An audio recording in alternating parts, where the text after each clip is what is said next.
Hi friends, আর ব্লগসে আপনাদের সবাইকে স্বাগত। আমার বিবাহবার্ষিকী ছিল 30 তারিখে, তো পোস্টটা লেট হয়ে গেল আপনাদের সঙ্গে শেয়ার করতে।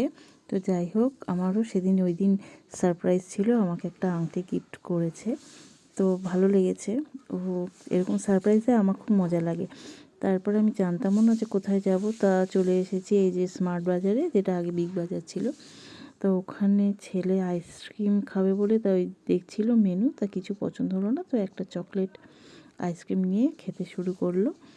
তারপরে স্পেশাল দিন স্পেশাল খাবার দাবার হবে না তা কখনো হয়, তো ছেলেকে ওই জন্যই আমাদের সাথে নিয়ে যাওয়া। আর গেছিলাম একটা রেস্টুরেন্টে, খাওয়া দাওয়া পর্ব চালু হয়ে গেছিলো। আমার ছেলে খুব আনন্দ করেছে আমাদের সাথে, আমারও ভালো লেগেছে।